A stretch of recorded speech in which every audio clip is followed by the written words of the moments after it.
Kun sagantaa BBC Afaan Oromooti. Nu waliin tura.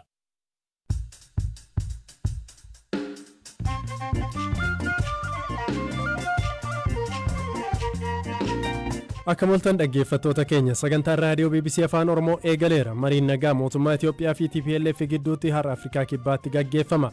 UN'tti ambaasaadar Ameerikaa kan ta'an Linda Greenfield waa'ee Itoophiyaa ilaalchisee torban kan akkas jedhan. The situation in Ethiopia is spiraling out of control. Haalli Itoophiyaa hedduu nama yaaddessa. Walitti hidhamiinsi hawaasaa citeera. Namootni nagaan gatii baasaa jiru. Torban darbe qofa waraana hamaatu gaggeeffamaa ture. Odoo biraan hooggantuun Komishinii Turizimii Oromiyaa Delalisee dhugaa jijjiirama gama turizimiin fidaa jiraniin badhaasota hedduu argachuu. አራት አዋርድ እንግዲህ ያገቻለሁ እኔ እንኳን አዋርድ hojiiwwan waggoota lamaan darban turizimii Oromiyaa irratti hojjedheen badhaasota 4 argadheera. Waa'ee ministeera muummee haaraa Ingilizii isinitti himna kan isiniif dhiyeessu Zalaalam Taaddasaati. UK irratti yoo eegalu Rishi Sunak nama dhaloota Eeshiyaa qaban jalqaba ministeera muummee UK ta'uuf deeman ta'an. Sunak guyyaa har'aa dura taa'aa paartii konservaatiif ta'uun filamaniiru kan paartii hoogganu kallattiin biyya bulchaa amma yuttaana gabaasa qaba. Sunak guyyaa har'aa dura taa'aa paartii konservaatiif ta'uun filatamaniiru. Akka adeemsaatti kan paartii hoogganu kallattiin biyya bulchaa kanneen dorgommiif eegaman keessaa tokko kan turan Penny Mordaunt deeggarsa gahaa erga dhabanii booda dorgommii keessaa of baasaniiru. Eegasiis Sunaaf deeggarsaanii agarsiisan. Ministeera muummee duraanii Boris Johnson dursaa paartii ta'uuf akka dorgoman erga ibsamee booda dhiisuun isaanii ni yaadatama. Sababa kanaaf qofaa isaanii paarticha hoogganuuf dorgommiif kan dhiyaatan Rishi Sunak Liz Truss bakka bu'uun biyyatti bulchuuf deemu. Sunak torban dura ture durataa paartii konservaatiivii ta'uuf dorgomanii Liz Trussiin kan mo'amanii. Liz Truss guyyoota 45f ministeera muummee ta'uun erga tajaajilanii booda torban darbee ture aangoo kan gadhiisan.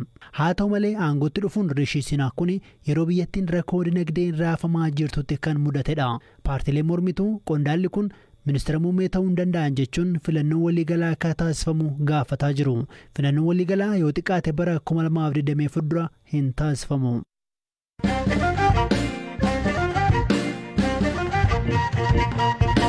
Kan ittaanuutiin waraana kaaba Itoophiyaa karaa nagaa xumuruuf marii nagaa isa jalqabaa gamtaan Afrikaa qopheesse irratti hirmaachuuf bakka buutonni TPLF Afrikaa kibbaa galuun gabaafame. Miseensi koree giddu galeessaa TPLF Profeesar Kindiyaa Gabrahiwoot bakka buutonni TPLF Afrikaa kibbaa galuu isaanii tiwiitara isaanii gubbaatti maxxansaniiru. Gama Itoophiyaanis namoonni ramadaman Afrikaa kibbaa seenaniiru hirphaa gammachuu. Miseensi koree giddu galeessaa TPLF Profeesar Kindiyaa Gabrahiwoot bakka bu'oonni TPLF Afrikaa kibbaa galuu isaanii tiwiitara isaanii gubbaatti maxxansan. Mariin mootummaa Itoophiyaa fi aangawoota TPLF gidduutti jaarsummaa gamtaa Afrikaan gaggeeffamu ammaan dura guyyaan muramee fi osoo hin milkaa'in sababii rakkina loojistikii jechuun hafuun isaanii yaadatama. Mariin jalqabaa waraana waggaa lamatti dhiyaate booda gaggeeffamu har'a kan adeemsifamu yoo ta'u mootummaan Itoophiyaas irratti hirmaachuudhaaf murannoo akka qabu beeksisee ture. Bakka bu'oonni mootummaa Itoophiyaa marii kanaaf Afrikaa kibbaa galuudhaaf ba'uun isaanii gabaafamee jira. Mariin jalqabaa kun kan gaggeeffamuudhaaf jedhu humnoota mootummaa fi hidhattoota Tigraay gidduutti waraanni jabaan adeemaa jiraachuun wayita dhaga'amaa jirutti. Humnoonni mootummaa fi federaalaa magaalota ijoo naannoo Tigraay to'annoo jala oolchaa jiraachuunis akkasuma gabaafamaa jira. Mariin nagaa Afrikaa kibbaatti wixata har'aa gaggeeffamaa jedhamee eegamu irrattis mootummaan Itoophiyaa hirmaachuudhaaf murannoo akka qabu gorsaan dhimma nageenyaa biyyaalessaa ministeera muummee Abiyyi ambaasaadar Reedwaan Hussein guyyootaan dura ibsanii turan. Gareen Tigraay bakka bu'u dilbata kaleessaa Afrikaa kibbaa ga'u Profeesar Kindiyaan mirkaneessaniiru. Obbo Geetaachoo Raddaa fi hoogganaan waraana Itoophiyaa duraanii Jeneraal Tsaadqaan Gabratinsaa'ee Tigraay bakka bu'anii warra marii nageenyaa irratti hirmaatan ta'uu TPLF ammaan dura beeksisee ture. Gareen mootummaa federaalaa immoo ministeera muummee Ittaanaa fi ministeera Haajaa Alaa Dammaqa Makonniniin kan durfamuu fi miseensota 7 kan qabudha. Ambaasaadar Reedwaan ministeera haqaa Dr. Geediyoon Ximootiyoos Daayirektarri olaanaa eejensii odeeffannoo fi nageenyaa biyyaalessaa obbo Tamasgeen Xuruunaa keessatti argamu. UN'tti ambaasaadara Ameerikaa kan ta'an Linda Greenfield haala waraana Itoophiyaa keessaan hedduu yaadda'uu himan. As the Secretary General said this week, and I quote, the situation in Ethiopia is spiraling out of control. Haalli Itoophiyaa hedduu nama yaaddessa. Walitti hidhamiinsi hawaasaa citeera. Namootni nagaan gatii baasaa jiru. Torban darbe qofa waraana hamaatu gaggeeffamaa ture. Humnooti waraanaa kumaatamni Itoophiyaa, Eertiraa fi TPLF waraanicha irratti hirmaataniiru. Waraana waggoota lamaaf ture kana keessatti uummatni walakkaa miiliyoonaa ol ta'u du'eera. Ammas Ameerikaan haleellaa hamaan kana caalu gaggeeffama jettee sodaa qabdi. Dhiyeenya kanas ajjechaa hojjetaa dhaabbata deeggarsaa IRC'n hedduu gaddineerra. Kana jechuun waggoota lamaan darban keessatti hojjettoonni namoomaa 26 ajjeefamaniiru. Hojjettoota deeggarsa namoomaa irra miidhaa guddaan gahaa jira.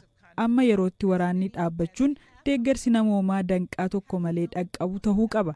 Humni waraanaa Eertiraa waraana Itoophiyaa waliin qindoomuun waraana gaggeessaa jiru dhaabuu qaba. Itoophiyaanis akka waraanni Eertiraa bahu gaafachuu qabdi. Marii nagaa Afrikaa Kibbaatti wiixata kana jalqaba jechuun gamtaan Afrikaa ibseen gammanneerra.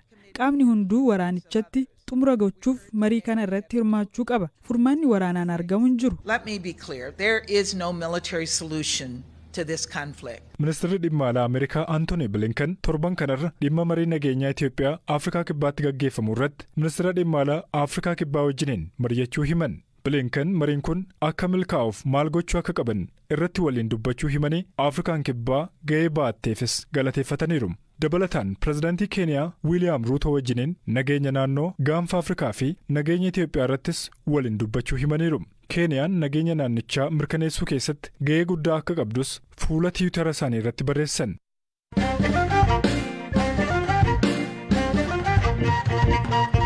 Mariin kun hagammaatti maalirra akka ga'e wanti gabaafamee hin jiru. Dhimma itti aanuun mootummaan Itiyoophiyaa naannoo Tigraay keessatti magaalota ijoo to'achuu itti fufuu beekseera.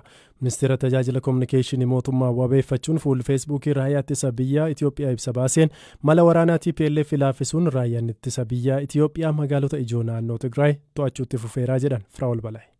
Ibsi mootummaa kun kan dhagahame mariin nagaa gamtaa Afrikaan hoogganamu Afrikaa Kibbaatti har'a yeroo jalqabaaf taa'amuuf wayita jedhuttidha. Kana yeroo raawwatus magaalota keessatti waraanni akka hin adeemsifamne mala hojiirra ooleenii jedha. Torbanota darban mootummaan Itoophiyaa magaalota naannoo Tigraay akka Koram, Allamaaxaa fi Shiree to'achuu kan beeksise yeroo ta'u ibsa isaa alanaa keessatti garuu magaalota haaraa to'ataman magaalota murteessoo jechuun ibse malee maqaan dhoofne. TPLF torban darbe ibsa baaseen magaalli Koram to'annoo isaanii jala akka jirtu himee ture. Associated Press maddeen isaa hojii gargaarsa irratti bobba'an waabeeffachuun gabaasa baaseen garuu magaalaan Adwaa harka raayyaa ittisa biyyaa fi humnoota Eertiraa jala galteetti jedheera. Waraanni kaaba Itoophiyaa kun erga jalqabee waggoota 2 guutaa jira. Kanaanis lubbuu kumaatamaan lakkaa'aman galaafachuun miiliyoonotaan ammoo qe'ee irraa buqqiseera. Amma mootummaan magaalota to'ate keessatti dhaabbilee gargaarsaa waliin ta'uun naannolee to'ate keessatti deeggarsi namoomaa akka qaqqabu, tajaajiloonni bu'uuraa adda citanii turanis akka deebi'anii eegalaniif qophiin akka jabaatu ibseera. Naannolee amma harka mootummaa galan keessatti bulchiinsi uummataa akka hundeeffamus ibseera.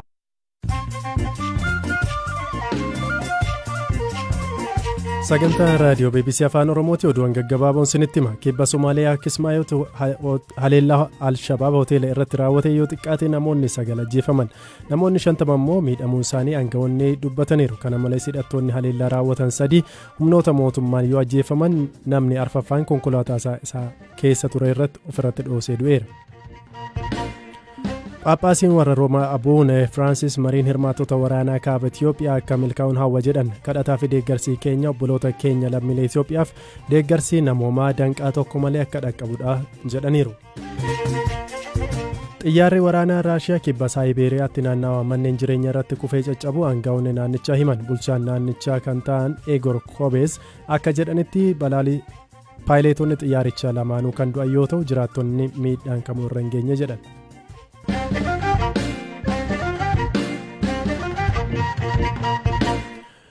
Qorannoo ji'oota 4 fudhatee gaggeesseen akkamitti akka Oromiyaa wiirtuu turizimii gochuu itti dandeenyu irratti karooran baasee jedhu Aadde Lalisee Dhugaa. Koomishiniin turizimii Oromiyaa erga hundeeffamee amma waggaa 2 ta'e gama Oromiyaa beeksisuutiin hojiilee gurguddaa akka hojjete himu Aadde Laliseen.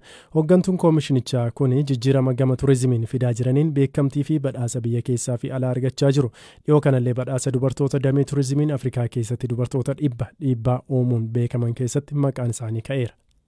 አራት አዋርድ እንግዲህ አግኝቻለሁ።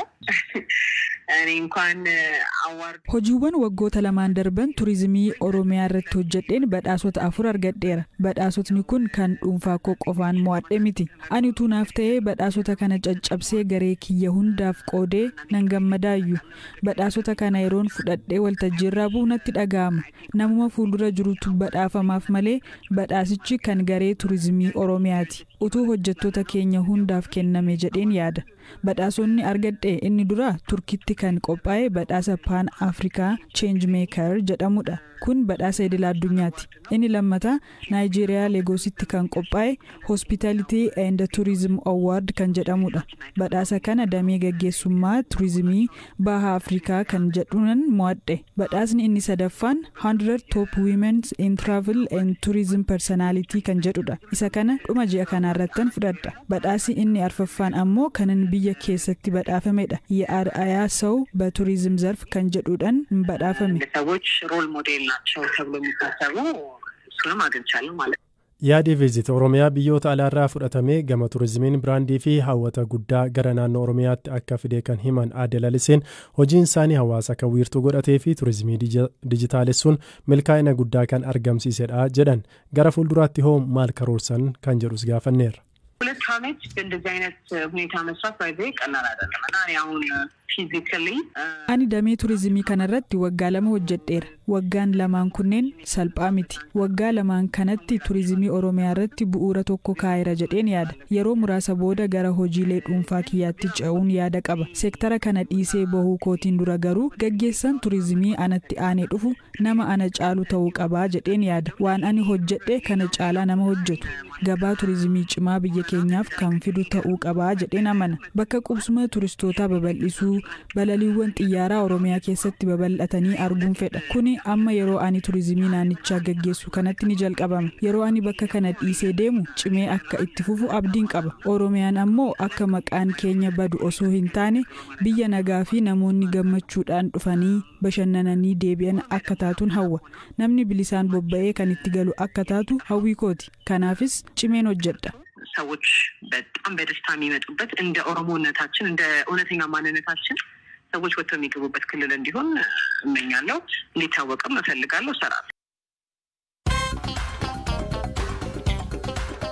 umarratti odeeffannoon ispoortii gaggabaaboon sinitti hima. Torban kanarra taphni Pirimeer Liigii Ingilizii gaggeeffamee jira. Osoon eegamee Liverpool Nottingham Forestiin injifatamee jira.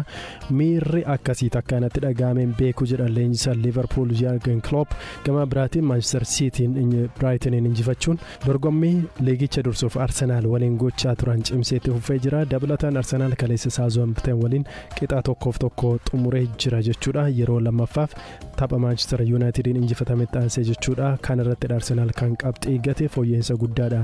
Arteetaa jalatti bara kana kan argamsiise. Odeeffannoo biraatiin Middlesbrough taphataa fi gargaaraa leenjisaa Manchester United duraanii Michael Carrick leenjisaa gochuun qacaree jira.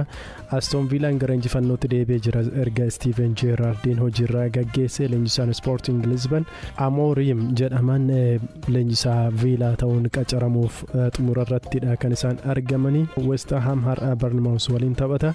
Gareen David Moyes tapha kana injifachuudhaaf har'a qophii akka ta'e ibseeti jira. Gama Bournemouthis ta'e gama West Hamiin miidhamni haaraan galmaa'eeru hin jiru. Kan adda taasisu erga abbaa qabeenyaa haaraa jalatti qabamee Newcastle dorgommii cimaa taasisaadha kan jiru. Tottenhamiin erga injifatee jechuudha. Top 4 yookaan sadarkaa arfaffaa qabatee jira. Tarii bara kana dorgommii Champions Leagueefis ta'e Awurooppaa Liigiidhaatiif kilaboonni dorgoman hanga 6 isaan gurguddoo keessaa tokko ta'uu danda'a. Newcastle jedhameeti kan eegamu. kabajamtoota dhaggeeffattoota keenya dhumarratti oduu tokkoon sinitti hima. Biyya Filiippiinsitti qormaata kolleejjii irratti hambisuuf baarneexaa farra hannaa jedhamee kan marxuun barattoonni mataatti haguuggan miidiyaa hawaasaa gubbaatti dubbii ijoo ta'eera. Barattoonni gariin kaartooniiwwan baattuuwwan killee fi wantoota gataman irraa haguuggii mataa hojjetanii qormaataaf daree seenaniiru. Kabiraatiin immoo Keeniyaatti miseensonni poolisii 4 ajjeechawwan ukkaamsanii butuu fi darra biyyattii guutuutti raawwatame duuba jiru jedhaman irratti himannaan irratti dhiyaachuuf miseensonni poolisii kunneenis qaama garee poolisoota filatamoo ajjeechaa murtoo seera malee fi shakkamtoonni dhabamsiisuun bara dheeraatiin himatamanii fi dhiyeenya immoo pireezidaant Wiiliyaam Ruutoon kan bittinsamanidha. Sagantaa keenya galgala kana tanaa xumurreetti kan jirru kan isiniif dhiyeessan Zalaalam Taaddisaati qopheessituun Firaa'ol Baalaay akkasumas Joonataan Gamaa ogummaa teeknikaatii waliin turtii taasiseerra halkan gaarii.